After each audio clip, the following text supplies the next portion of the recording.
Verset 26. La Bible dit David, quelqu'un peut dire avec moi David dit aux hommes qui se trouvaient près de lui: que feront-on à celui qui tuera ce Philistin? Et qui ôtera la probre de dessus d'Israël? Qui est donc ce Philistin, cet incirconcis, pour insulter l'armée du Dieu vivant? On va prendre une dernière portion des écrits. On va aller dans le livre Marc chapitre 9. Marc chapitre 9. Verset 23. Verset 23. Marc chapitre 9, verset 23. Marc 9, 23. Je sens Dieu faire du bien à quelqu'un ce matin. J'ai raté le amen de quelqu'un. Je disais que je sentais Dieu faire du bien à quelqu'un ce matin. Marc chapitre 9, verset 23. Pour ceux qui notent, je répète. Marc chapitre 9. Marc chapitre 9. Verset 23. Verset 23. C'est un texte que tout le monde connaît, je pense. Je vais le lire pour tout le monde. Jésus lui dit: si tu peux. Non, si tu peux. En d'autres termes, oui, tu peux. Tout est possible à celui qui croit. J'aimerais répéter le texte. Jésus lui dit: si tu peux. Oui, tu peux. Tout est possible à celui qui... Gloire à Jésus-Christ de Nazareth.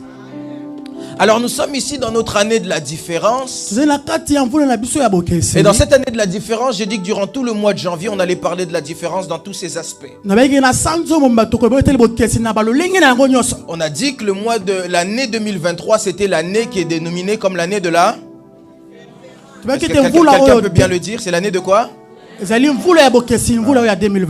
Alors, en cette année de la différence, il est important de faire comprendre au peuple de Dieu là où nous allons. Parce que la différence, c'est le thème de l'année. Alors ce sera vraiment comme notre chemin de conduite de toute l'année. Ce sera vraiment la vision qu'on a durant toute l'année. Ça veut dire que durant toute cette année, on va fonctionner en fonction de ce thème-là. Pendant toute l'année, CFC France, CFC France, on va fonctionner par rapport à ce mot d'ordre. Ce mot qui est différence. Mais j'avais expliqué lors du premier culte le 1er janvier qu'il est important de comprendre qu'est-ce qu'est la différence. Et lors du premier culte, j'ai dit que la différence n'est pas simplement liée aux bénédictions, n'est pas simplement liée à tout ce que Dieu peut nous donner. Mais la première différence qu'un enfant de CFC doit maîtriser, c'est sa marche de tous les jours. J'ai raté le amen de quelqu'un. Je disais que la première différence qu'un enfant de CFC doit maîtriser, c'est son attitude de tous les jours. C'est comment est-ce qu'il marche devant le Seigneur. C'est comment est-ce qu'il vit vis-à-vis de son prochain. J'avais dit qu'aujourd'hui les chrétiens avaient beaucoup tendance à dire que bon, s'il se fâche, ça ne me regarde pas. Et j'avais dit qu'en réalité, quand on devient chrétien, on ne vit plus pour nous, mais on vit pour les autres. Et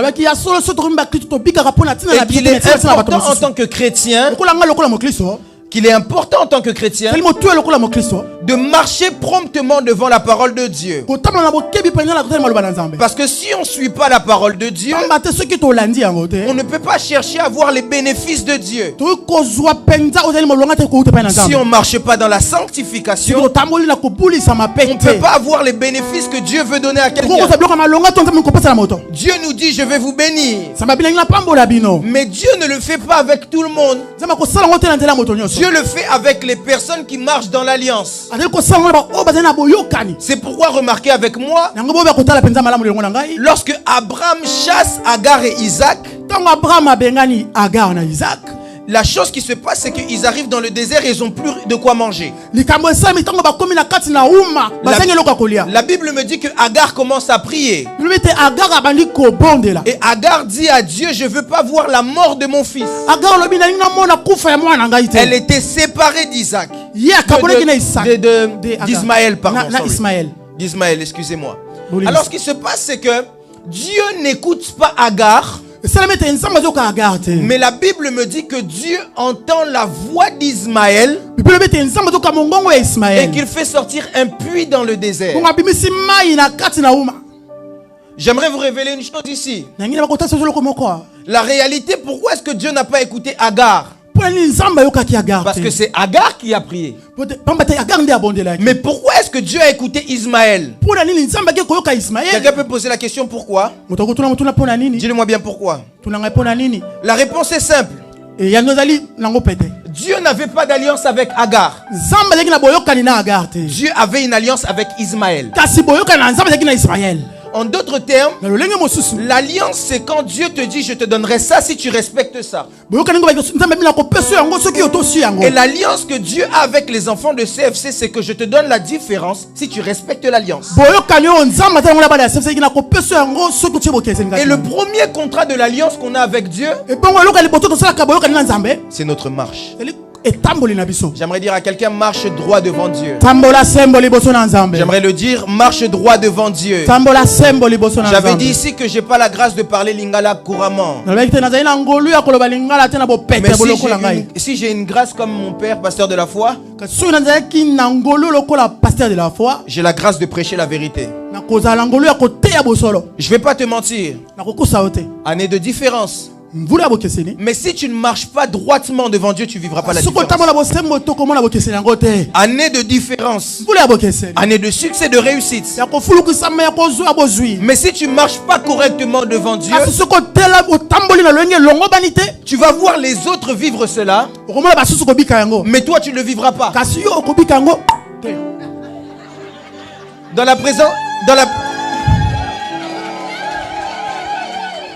Dans la présence de Dieu, il y a deux catégories de personnes. Il y a la foule et il y a ceux qui suivent Jésus. Ceux qui suivent Jésus, c'est les disciples. Quand on dit disciples, ce n'est pas simplement les 12. C'est tous ceux qui adoptent le comportement du message. La Bible me dit Jésus est en train de marcher. Une grande foule le suivait. Mais la grande foule n'a pas reçu le miracle. Mais il y avait une femme qui avait entendu parler de lui. Elle a décidé d'appliquer la foi en fonction de ce qu'elle avait entendu parler. Et c'est cette personne-là qui a vécu le miracle. Écoutez, on peut être une foule, mais ceux qui vivront la différence, ce n'est pas la foule. Ceux qui vivront la différence, c'est ceux qui sont capables de capter le message. Amen. Et de commencer à travailler avec le message. Amen. Le chrétien n'est pas celui qui vient à l'église. Le chrétien, c'est celui qui vient à l'église, qui entend la parole, qui la garde et qui la pratique. Mais celui qui entend seulement la parole n'est pas un chrétien. C'est un auditeur. C'est un spectateur. Je suis en train de chercher un chrétien qui a la foi. J'annonce que cette année, c'est ton année de différence. À cause de ton obéissance à Dieu, que cette année soit ton année de différence. La semaine dernière, j'ai donné un autre thème. Toujours dans la différence. J'ai parlé de la différence à cause de l'attachement à Dieu. Premièrement, c'est la sanctification. Deuxièmement, c'est l'attachement à Dieu. J'ai donné la différence entre Anne et Pénina. Vous remarquerez que Anne n'avait pas d'enfant. Pénina avait des enfants. Mais le comportement de son mari Elkana était différent avec Anne de Pénina. C'est à cause d'une seule chose. Parce que à chaque fois que Anne était mortifiée par Pénina. Elle ne pleurait pas pour dire que Dieu l'a abandonnée. Mais la Bible dit qu'elle allait chercher Dieu davantage. Et quand Dieu lui répondit, on a lu un texte la semaine dernière qui disait au cours de l'année. C'était peut-être pas au début de l'année, mais la Bible dit au cours de l'année. Anne enfanta. Une chose que j'aimerais dire à quelqu'un, au cours de cette année, tu vas vivre la différence. J'ai raté le amen de quelqu'un qui a la foi. J'ai encore raté le amen de quelqu'un qui a la foi. J'aimerais déclarer sur quelqu'un, au cours de l'année, tu verras la différence. Est-ce que j'aime? Pénine avait des enfants, mais on ne connaît pas le nom de ses enfants. Mais Anne a eu un enfant et on connaît le nom de son enfant. Écoutez, j'aimerais dire à quelqu'un, il y a un mystère qui se cache derrière les noms. Quand on ne cite pas le nom de quelqu'un, c'est que cette personne n'est pas importante. Quand on ne cite pas le nom de quelqu'un, c'est que cette personne, on la diminue. Mais quand on commence à citer le nom de quelqu'un, c'est que cette personne a de la valeur. J'aimerais déclarer comme ceci. Si tu avais simplement l'habitude de voir ton nom sur ta pièce d'identité, je suis en train de voir ton nom dans les nations. Je le déclare à ceux qui ont la foi. Que ton nom soit dans les nations dans le nom de Jésus-Christ. Et non seulement il avait un nom, au-delà d'avoir un nom, il est devenu prophète.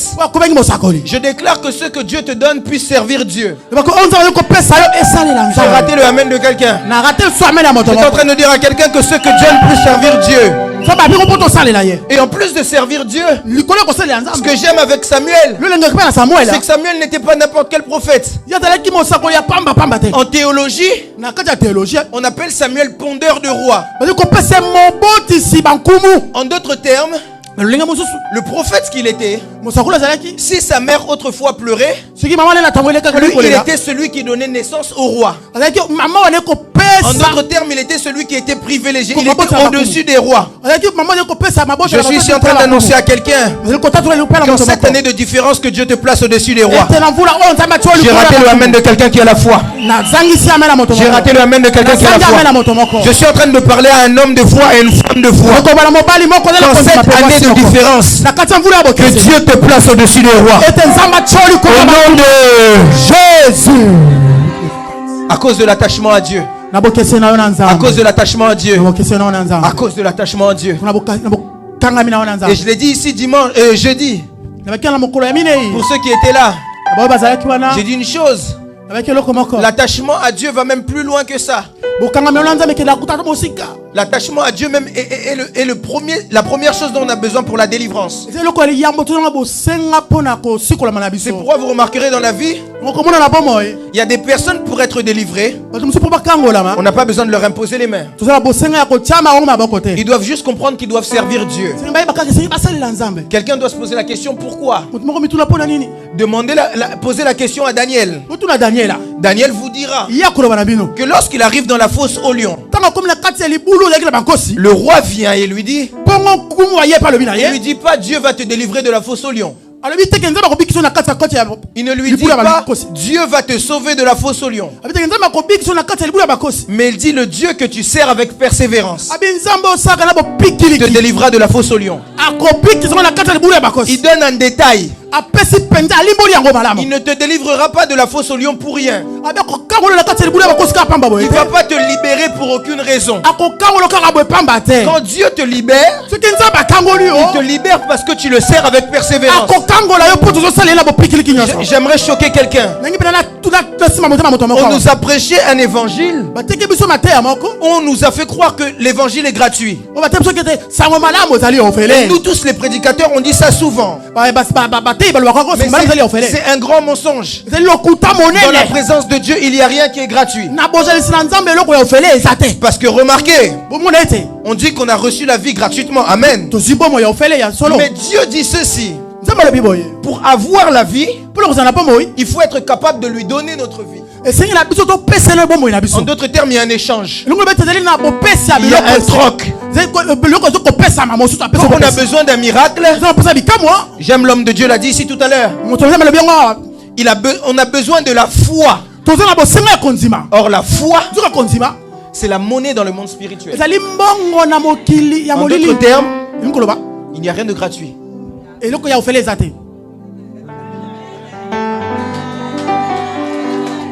C'est pourquoi j'ai dit ça ici la semaine dernière. Que les temps qu'on passe dans la prière ne sont pas des temps qu'on perd, mais ce sont des investissements qu'on pose. On est en train de payer. Est-ce que quelqu'un est en train de payer? Je déclare que tout ce que tu as payé, Dieu puisse te rémunérer ça dans le nom de Jésus. Et la Bible nous dit ceci, que le roi dit à Daniel, le Dieu que tu sers avec persévérance te détachera de la fosse au lion. C'est à cause du service que la libération vient. La différence à cause de l'attachement à Dieu. Maintenant, je vais entrer dans mon message. Aujourd'hui, j'aimerais parler d'une chose. La différence dans les actes de foi. La différence dans les actes de foi.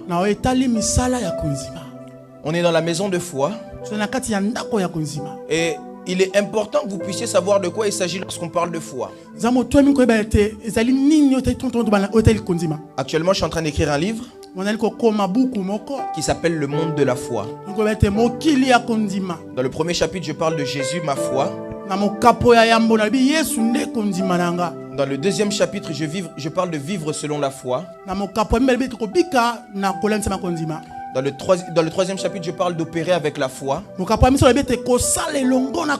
le quatrième chapitre, je parle de sauver par la foi. Et dans le cinquième chapitre, je parle de différents niveaux de foi. Il est important que les chrétiens puissent savoir une chose.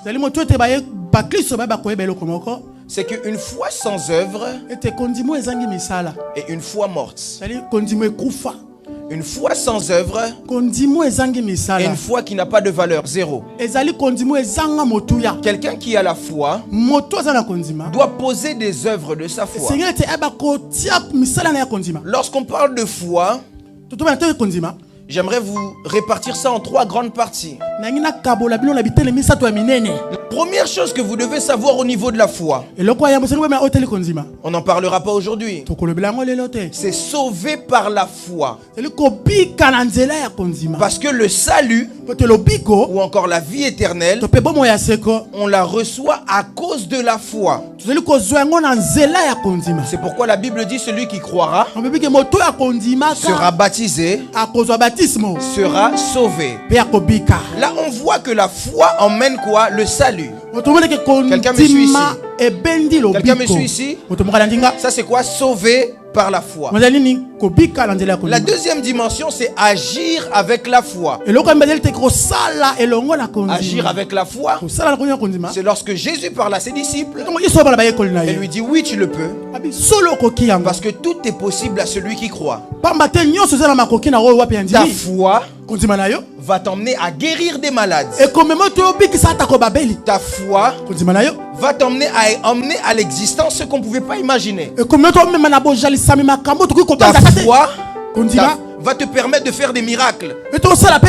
D'ailleurs, je prie pour quelqu'un ici que tu puisses devenir un homme de miracle. Parce que plusieurs pensent parfois que le miracle appartient aux hommes de Dieu. Or, le miracle appartient à tout celui qui a cru. Je prie dans le nom de Jésus que tu sois une femme de miracle. Oh, ça c'est opérer avec la foi. Quelqu'un malade, on sait que tu as la foi. Et à cause de ta foi, on te demande maintenant de venir et de prier. Pas parce que tu es trop fort, mais parce que tu as la faculté d'opérer avec ta foi. C'est là que Jésus est en train de parler et dit: Si quelqu'un a une foi comme une graine de sénévé, il peut parler à la montagne. Ça, c'est opérer avec la foi. Mais aujourd'hui, j'aimerais parler de vivre avec la foi. Vivre avec la foi, c'est dans sa vie continuelle. C'est pas sur un instant T où on prie pour quelqu'un, où on guérit un malade. Mais vivre avec la foi, c'est vivre avec des yeux différemment. Celui qui vit avec la foi, c'est celui qui ne regarde pas selon les réalités que le monde peut nous montrer. Mais c'est celui qui vit avec les vérités que Dieu nous donne. J'aime donner cet exemple très pratique. Dieu nous dit, là où 2-3 sont réunis en son nom, il est présent au milieu d'eux. J'aimerais poser la question. Montrez-moi Dieu ici. Montrez-le-moi. Ou montrez-moi où est-ce qu'il est assis. Dans cette salle, montrez-le-moi. Est-ce que quelqu'un peut le faire? On sera en incapacité de le faire. À cause de quoi? La réalité. C'est là, c'est lorsqu'on regarde avec les yeux de la réalité. Mais la vérité, elle nous dit que Dieu est présent au milieu de nous.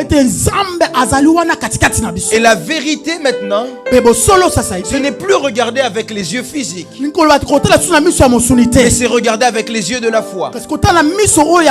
C'est regarder comme cette femme. Son fils est mort. On lui demande est-ce que tout se passe bien? Et elle dit tout va bien. Dans la réalité, tout va mal. Mais dans les yeux de sa foi, dans sa façon de vivre dans la foi, elle voit déjà que tout va bien. Je suis en train de dire à quelqu'un que ton regard en fonction de la situation puisse complètement changer. Si aujourd'hui tu vois des dettes, je suis en train de te dire que tes dettes vont se changer, ça va devenir de plus pour toi. Si aujourd'hui tu vois la maladie, je suis en train de te dire avec les yeux de ma foi, je suis en train de voir la guérison. Si aujourd'hui tu vois la stérilité, je suis en train de te dire avec les yeux de ma foi, je vois la fertilité. Si aujourd'hui tu vois l'échec, je suis en train de dire à quelqu'un avec les yeux de ma foi, je vois la victoire. Si aujourd'hui tu vois que tu n'avances pas, j'aimerais te dire avec les yeux de ma foi, je suis en train de te voir voler vite. Je suis en train de dire à quelqu'un, change tes yeux. Si jusqu'à présent tu regardes les vérités, les réalités, commence à regarder les vérités de Dieu. Commence à regarder les vérités de Dieu. Et j'aime un homme dans la Bible. Cet homme, c'est David. La Bible nous dit David arrive. Et David arrive dans un endroit où ses frères sont en guerre face à un Philistin. Et lorsque ses frères sont en guerre face à ce Philistin, c'est Goliath. Les yeux de la réalité, c'est Eliab. Et tous les autres soldats. La Bible me dit qu'à chaque fois que le Philistin se présentait, tout le monde commençait à reculer et fuir. À chaque fois que Goliath avançait, toute l'armée d'Israël commençait à fuir. Mais il y a un homme qui est arrivé, plus petit que eux tous, mais qui lorsque lui est arrivé, n'a pas vu comme tout le monde. Lorsque lui est arrivé, lorsque tout le monde voyait l'impossibilité, lui voyait une possibilité. Lorsque tout le monde voyait la défaite, lui voyait la victoire. Lorsque tout le monde se disait certainement c'est la mort, Lui commençait même à prévoir qu'est-ce qui peut se passer après sa victoire. Il avait tellement d'assurance qu'il commence même à poser la question: qu'est-ce que le roi va donner à celui qui va gagner? J'aimerais poser une question à David. J'aimerais poser une question à David. J'aimerais poser la question à David. David, tes grands frères ont peur de ce Philistin. Ils sont armés devant le Philistin. Ce sont des soldats bien préparés. Ils ont peur. Pourquoi toi est-ce que tu n'as pas peur? Et j'entends la réponse de David me dire: je ne suis pas comme eux. Je ne suis pas comme eux. Je ne suis pas comme eux. Écoutez une chose que j'aimerais que vous puissiez savoir. Celui qui vit avec la foi, ou celui qui vit par la foi, c'est quelqu'un qui ne vit pas comme tout le monde.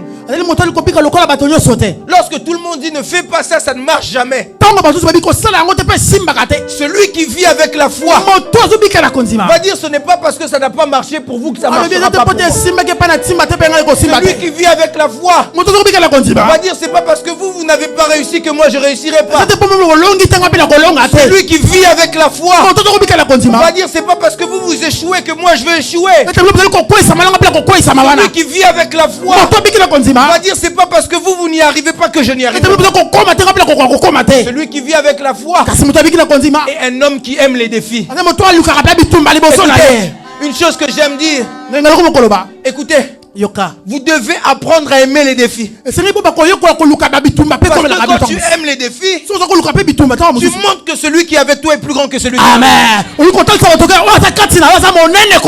Tu montres que celui qui est avec toi n'a pas peur de quelconque chose qui peut se passer devant. La Bible dit tel il est, tel nous sommes. Lorsque David voit cela, David ne regarde pas avec les yeux physiques. Tout le monde voit Goliath un géant. Et David dit: mais qui est cet incirconcis? Écoutez, les yeux de la foi peuvent même donner des révélations. Qui a révélé à David que Goliath était incirconcis? Qui a dit à David qu'est-ce qui se passait dans le caleçon de Goliath? La réalité, c'est que les yeux de l'esprit de David, sa façon de vivre avec la foi, le poussait à voir les choses différemment. Le poussait à voir les choses différemment. Et David commence à poser la question: qu'est-ce qu'on va donner à celui qui va vaincre ce Goliath? Et là, j'aime Eliab. J'aime vraiment Eliab. Eliab dit à David: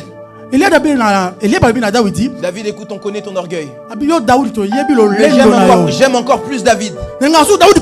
Parce que David ne répond pas à Eliab. Écoutez, j'aimerais vous dire une chose. Il y a des batailles des fois qu'il ne faut pas mener. Garde ton énergie pour les choses plus importantes. David savait qu'il ne pouvait pas perdre son temps avec Eliab. S'il commence à perdre son temps avec Eliab, il perd de l'énergie. David avait un objectif. David avait une vision. Je suis en train de dire à quelqu'un: lorsque tu as une vision, lorsque tu as des objectifs, ne te soucie pas de ce que les hommes peuvent dire à droite à gauche. Ils disent que tu es orgueilleux, et alors? Moi je sais que c'est pas de l'orgueil, c'est de l'assurance. Ils disent que tu n'y arriveras pas, et alors? Moi je sais que celui qui marche avec toi va me faire arriver. David ne répond pas à Eliab.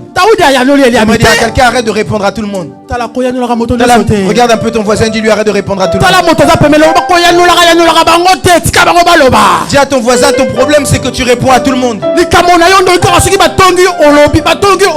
Ton problème c'est que tu te sens obligé de répondre à tout le monde. Pourquoi est-ce que tu ne gardes pas ton énergie? Pourquoi est-ce que tu ne gardes pas tes forces? Il y a des combats plus importants. En cette année de différence, ne te soucie pas des petites choses. Ne te soucie pas des petites choses. Lorsqu'on dit à Jésus: Lazare est malade, Jésus laisse Lazare. Parce que la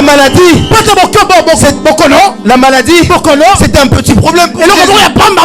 Jésus dit: je ne veux pas me fatiguer avec la maladie.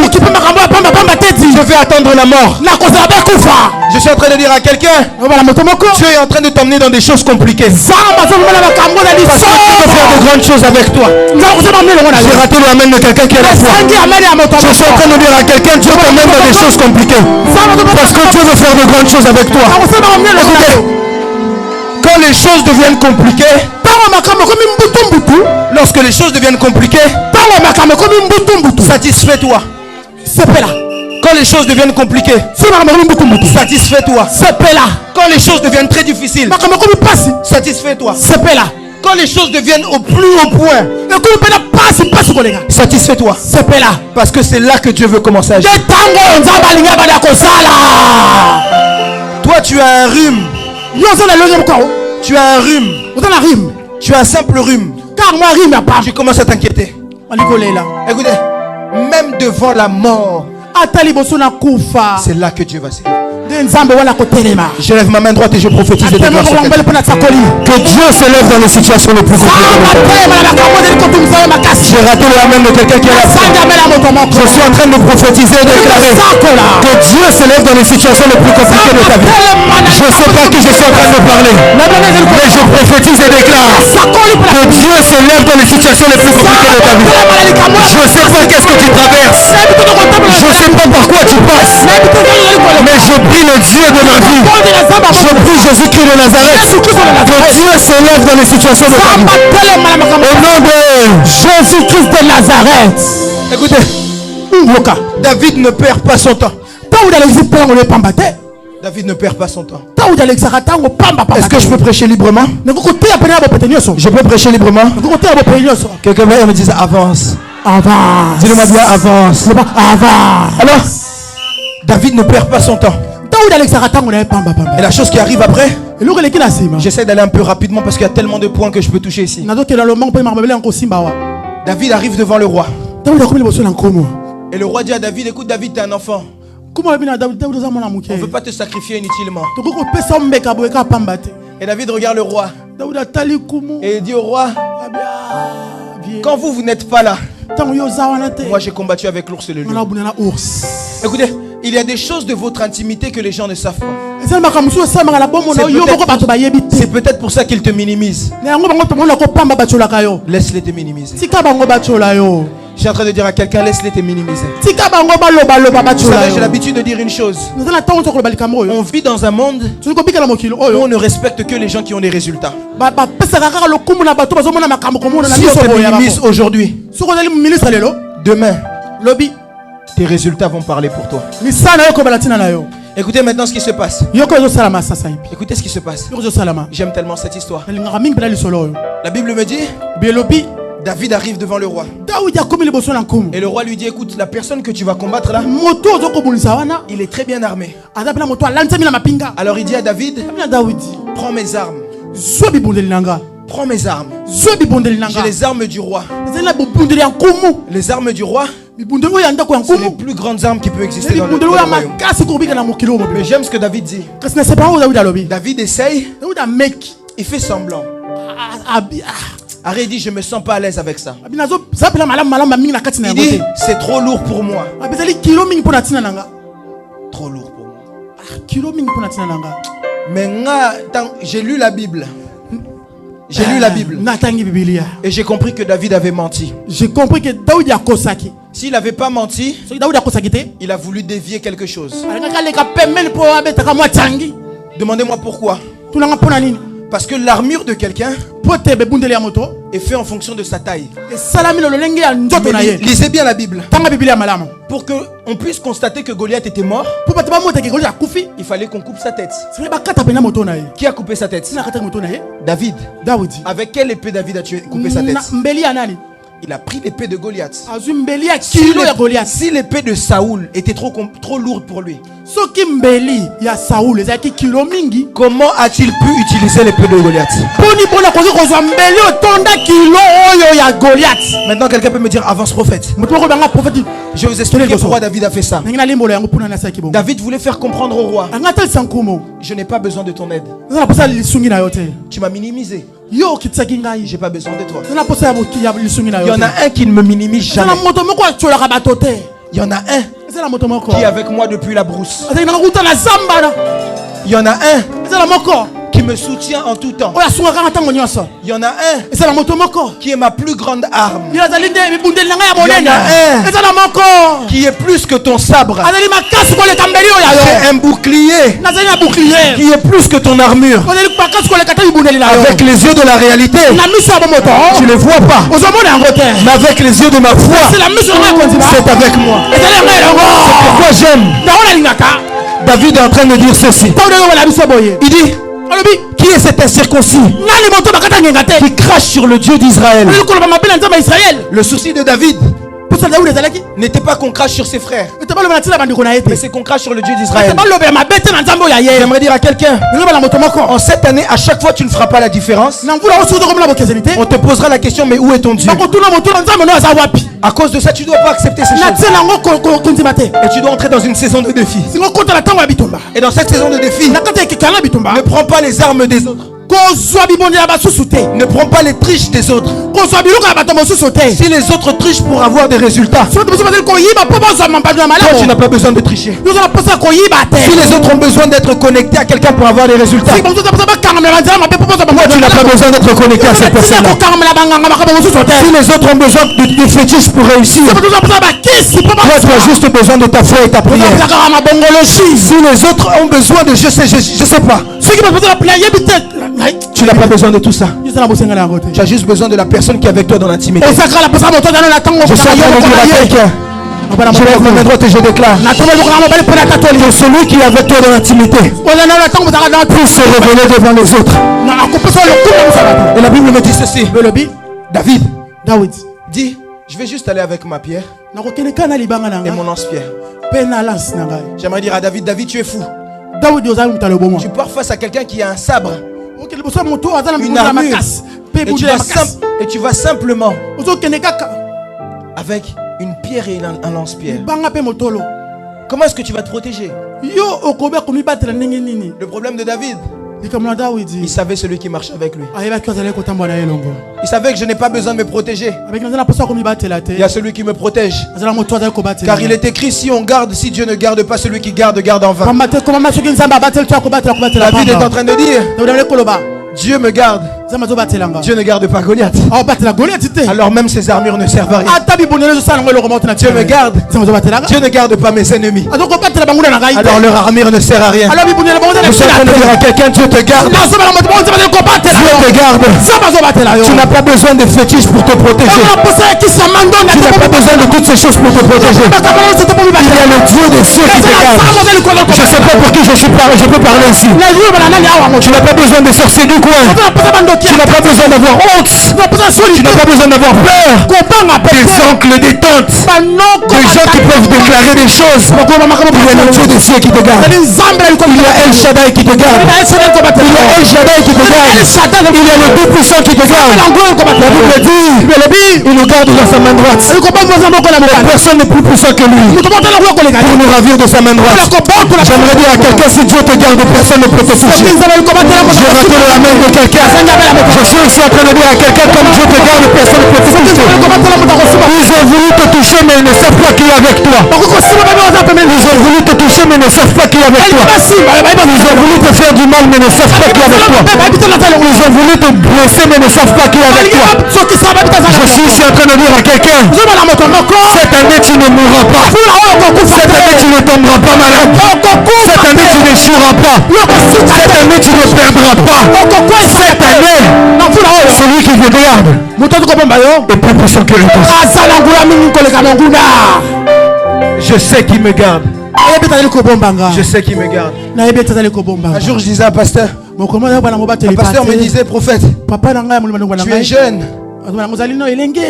tu auras trop de combats trop rapidement. Va faire autre chose, le ministère laisse avec le temps. J'ai dit: vous avez peur des retours. J'ai pas peur des retours. Celui qui me garde est plus puissant que celui qui la Bible me dit, l'ange de l'Éternel campe tout autour de celui qui le craint. Le diable peut venir à droite, à gauche, devant, derrière. Je ne crains aucun mal, car tu es avec moi. Ta houlette et ton bâton me rassurent. Je suis en train de dire à quelqu'un ce matin, sois rassuré. Sois rassuré. Sois rassuré. Celui qui te garde est plus puissant que tous. Est-ce que je peux avancer? Et la Bible me dit, David arrive face à Goliath. David arrive en face de l'ennemi. David commence à travailler dans vivre selon la foi. La différence à cause de sa foi. Là où ses frères n'avaient pas la foi, David avait la foi. Là où Saoul a oublié même celui qui l'a oint, David avait la foi. Et la Bible dit, lorsque David arrive devant Goliath, David est en train de dire à Goliath, toi tu viens devant moi avec ta lance et ton javelot, mais moi je viens devant toi avec le Dieu de l'armée d'Israël. C'est pas moi qui le dis, David qui le dit. J'aimerais dire à quelqu'un, quand tu arrives face au combat, dis à la maladie, tu viens face à moi. Avec tout ce que les médecins peuvent dire, mais je viens face à toi avec ce que Dieu dit. Dis à cette stérilité, toi tu viens face à moi avec la vie des médecins. Moi je viens face à toi avec la parole qui dit, il n'y aura pas de femme stérile dans ma maison. Dis à cette difficulté qui tient devant toi, toi tu viens face à moi avec les complications. Moi je viens face à toi avec le texte qui dit, mon serviteur se montera. Il montera bien haut. Il s'élèvera comme un aigle. Écoutez, la Bible dit, celui qui se confie en l'Éternel monte, il court vite et va très loin. J'aimerais dire à quelqu'un, lorsque les complications viennent devant toi, lorsque le trouble vient devant toi, réponds à ce trouble. Réponds à ce trouble. Tu viens avec tous tes bagages. Moi je viens face à toi avec la parole qui dit qu'il a formé pour moi le projet de bonheur et de paix. Je suis en train de dire à quelqu'un, Dieu a des projets pour toi. Dieu a des projets pour toi. Dieu a des projets pour toi.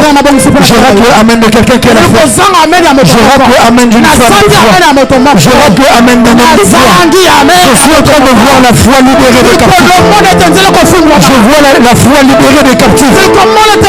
Je vois la foi guérir des malades. Au contact de ta foi maintenant, je l'entends dans mon esprit. Dieu est en train de guérir des malades maintenant.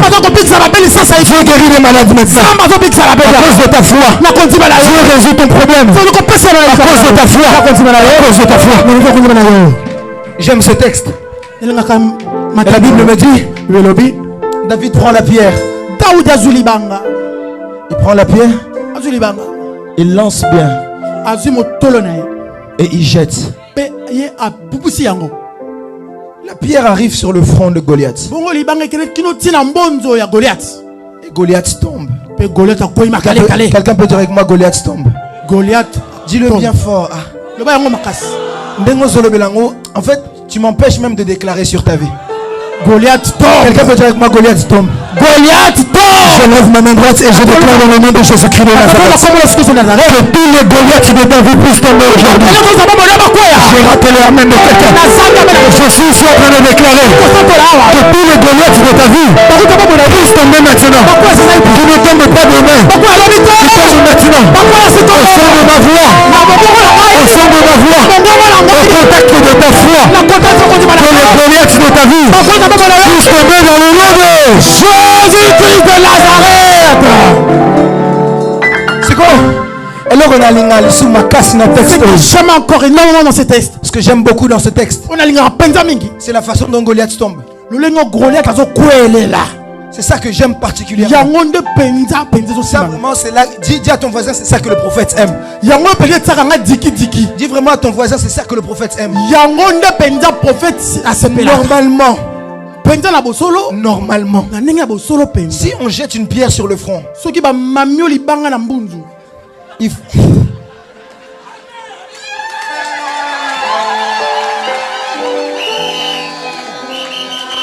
Si on jette une pierre sur le front,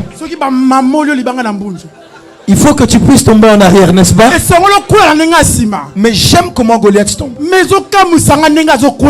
Goliath ne tombe pas en arrière, mais Goliath tombe à l'avant. J'aimerais vous expliquer pourquoi.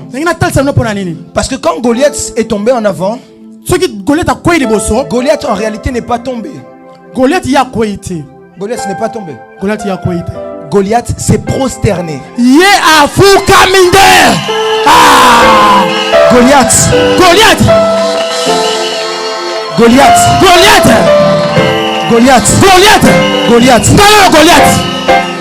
ne s'est pas prosterné. Goliath n'est pas tombé. Il s'est prosterné. Et il ne s'est pas prosterné devant David. Remarquez avec moi, qu'est-ce que David a dit? Toi tu viens avec ta lance et ton javelot. Moi je viens avec l'armée d'Israël. Le problème c'est que quand tout le monde voyait David, tout le monde voyait un jeune garçon. Mais lorsque Goliath a vu David, Goliath a vu David et la personne qui se tenait derrière lui. Écoutez, Goliath n'a pas vu seulement David. Tout le monde voyait seulement David. Mais lorsque la pierre a touché Goliath, les yeux de l'esprit de Goliath se sont ouverts. Les yeux de leur foi se sont ouverts. Et Goliath n'a pas vu seulement David. Goliath a vu David et la personne qui se tenait derrière lui. Et c'est pourquoi Goliath s'est prosterné. Si vous voulez poser la question à quelqu'un d'autre, posez la question aux Philistins. Les Philistins vous diront, ils ont volé l'arche de l'Éternel. Ils ont ramené ça dans le temple de Dagon. Dagon qui était le dieu devant lequel eux se prosternaient. Ils ont dormi. Mais quand ils se sont réveillés, ils ont trouvé quelque chose d'étrange se passer. Ils ont vu Dagon prosterné devant l'arche de l'Éternel. Je suis en train de dire à quelqu'un, en cette année de différence, je vois tes ennemis se prosterner. Je rate le amen de quelqu'un. Je rate le amen de quelqu'un. Ils n'ont pas compris ce que je suis en train de dire. Ils n'ont pas compris. Je suis en train de dire à quelqu'un, en cette année, à cause de ta marche avec la foi, je vois tes ennemis. Je vois tes ennemis se prosterner devant le Dieu très haut. Je vois tes ennemis se prosterner devant le Dieu très haut. Je vois tes ennemis se prosterner devant le Dieu très haut. Ils t'ont combattu pendant longtemps. Ils ont voulu te troubler pendant longtemps. Mais le temps vient. Le temps vient. L'heure est arrivée. Je prophétise que la l'heure est arrivée. Tous tes ennemis vont se prosterner. Les ennemis vont se prosterner. Écoutez une chose. La Bible est en train de me dire ceci. Aujourd'hui, je sens que je dois prêcher. La Bible est en train de me dire ceci. Est-ce que quelqu'un peut me dire avance? La Bible me dit ceci. La Bible me dit un jour, Shadrach, Meshach, Abednego refuse de se prosterner devant le Dieu de Nebuchadnezzar. Si je me souviens. Est-ce qu'il se passe quelque chose d'étrange? On dit alors il faut les punir. On les punit. Ils acceptent la punition. Je ne vais pas donner la révélation sur la punition. Je vais donner jeudi. Ceux qui étaient là jeudi, j'avais déjà expliqué comment ça se passe. Quelle heure il est? Si on peut me donner l'heure. Ok. Donnez-moi 5 minutes. 5 minutes. Est-ce qu'on peut me donner 5 minutes? Alors j'aimerais vous ouvrir quand même ça parce que je sais qu'il y en a beaucoup qui n'étaient pas là jeudi. La Bible dit, il refuse de se prosterner. Il refuse de se prosterner. Alors on dit on va les jeter dans la fosse, dans le buisson, dans la fournaise ardente. Alors ce qui se passe, ma Bible me dit ceci. Ceux qui étaient là jeudi, j'avais déjà dit ça jeudi, mais je vais le dire quand même pour que les autres aussi puissent être bénis. Alors lorsqu'on dit de se jeter, ils vont dans la fosse au lion. Le roi mandate des personnes afin de les jeter dans la fosse au lion. Mais première chose étrange, la Bible me dit, alors qu'on les ramenait dans la fosse au lion, les personnes qui devaient les ramener meurent. La première déclaration. J'aimerais déclarer maintenant sur celui qui est prêt à recevoir, il peut se tenir debout. Les personnes qui sont en train de t'emmener à la mort en cette saison de différence, ils vont voir leur propre mort. Quelqu'un ne m'a pas dit amen. J'ai raté l'amen de quelqu'un. Les personnes qui veulent voir ta mort en cette année de différence, ils sont en train de voir leur propre mort. Joseph est en train de dire, ils m'ont souhaité le mal, mais Dieu l'a changé en bien. Je vois le mal qu'ils ont prévu pour toi être changé en bien. Écoutez une chose, alors que les personnes qui devaient les jeter meurent, la Bible me dit ceci, que Shadrach, Meshach, Abednego arrivent quand même dans la fosse au lion, dans la fournaise. Maintenant la question que je me pose, je me pose cette question. Maman. La question que je me pose, c'est comment est-ce qu'ils sont arrivés dans la fournaise si la personne qui devait les ramener n'est plus là. Je comprends par là qu'ils ont décidé eux-mêmes d'entrer quand même. Ils ont décidé eux-mêmes de relever le défi. Quelqu'un n'est plus peur des défis. En cette année, si tu dois entreprendre quelque part, commence. Si tu veux commencer un business, commence. Tu dis peut-être c'est compliqué. Je sais pas comment je vais faire. Retiens bien ce que je dis, commence. Le problème c'est que tu commences. Dieu continuera avec toi. Néhémie est en train de dire, le Dieu des cieux nous donnera le succès. Je suis en train de prier pour quelqu'un. Si les hommes ne te donnent pas le succès, le Dieu des cieux donnera le succès. J'ai dit à quelqu'un, le Dieu des cieux donne le succès. Écoutez, je me pose la question, comment ils sont entrés? Parce qu'ils étaient liés aux jambes, liés aux bras. Je comprends que soit ils ont sauté comme ça, ou sinon ils ont roulé. Et je comprends qu'ils ont accepté le défi. Lorsqu'ils arrivent dans la fosse au lion, je vais dire comme j'ai dit jeudi, je ne toucherai pas la quatrième personne. Je ne touche pas cette personne-là. Mais une chose qui se passe, lorsqu'ils arrivent dans la fosse au lion, le feu commence à sélectionner quoi brûler et quoi ne pas brûler. Et remarquez avec moi, le feu ne touche pas leurs caleçons, ne touche pas leurs cheveux, mais le feu touche les liens aux jambes et aux bras. En d'autres termes, le feu a touché à tout, sauf ceux qui leur appartenaient. J'aimerais dire à quelqu'un, ce feu dans lequel ils veulent te mettre n'enlèvera rien de ce qui t'appartient. Je suis en train de déclarer sur quelqu'un que leur feu dans lequel ils t'envoient, le feu dans lequel ils t'envoient, c'est simplement pour te libérer de tes chaînes. Écoutez, lorsque cela se passe, le roi vient et le roi dit, est-ce que vous pouvez maintenant sortir? La question que je me pose, quand il fallait les envoyer, vous ne leur avez pas dit d'aller tout seul. Quand ça devait pas sortir, vous leur demandez de sortir tout seul. Leurs discours vont commencer à changer. C'est pas là mon souci.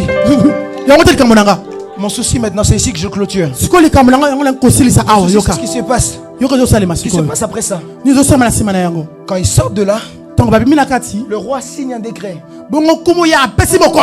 Et il dit maintenant, Shadrach, Meshach, Abednego, on fait monter leur rang.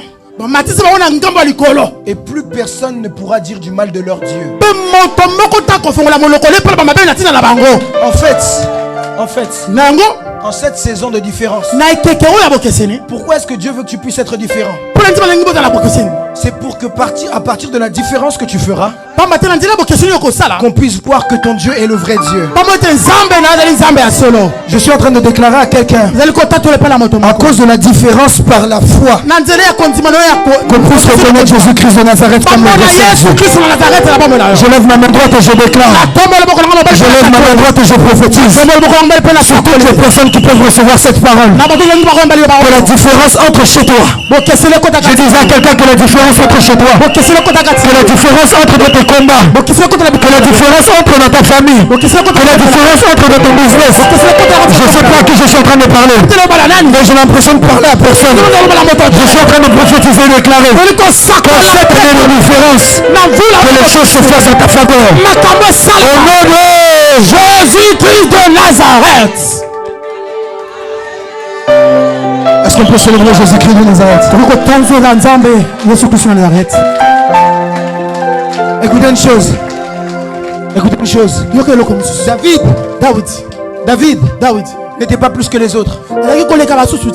La chose qui a emmené David à faire la différence, c'est vivre par la foi. Le but de mon message n'était pas d'exciter ta chair.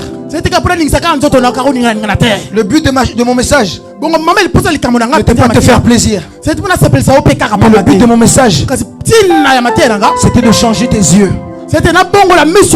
Le but de mon message, c'était de dire à quelqu'un, si jusqu'aujourd'hui tu regardais avec la réalité,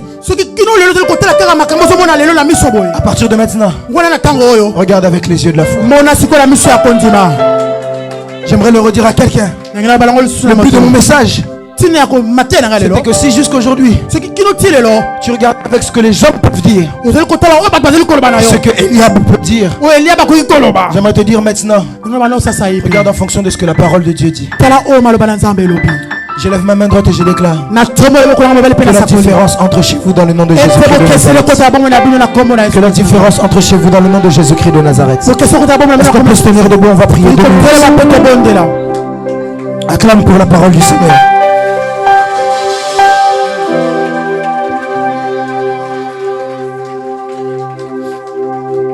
Que Dieu vous bénisse. J'aimerais simplement que tu puisses dire à Dieu merci pour la parole. Tu vas dire à Dieu, Seigneur, aide-moi. Aide-moi à vivre avec des yeux différents. Élève ta voix, commence à prier. Élève ta voix, commence à prier. Merci beaucoup. Élève ta voix, commence à prier. Élève ta voix, commence à prier. Est-ce que quelqu'un peut prier rapidement? Zolo Coyote, je t'entends pas.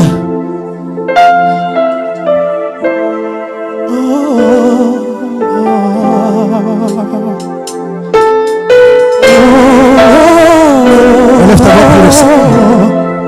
Je crie à toi. Dis-le bien. Je crie à toi. Je crie à toi. Je vais prier pour tout le monde maintenant. Malheureusement, le temps est parti rapidement.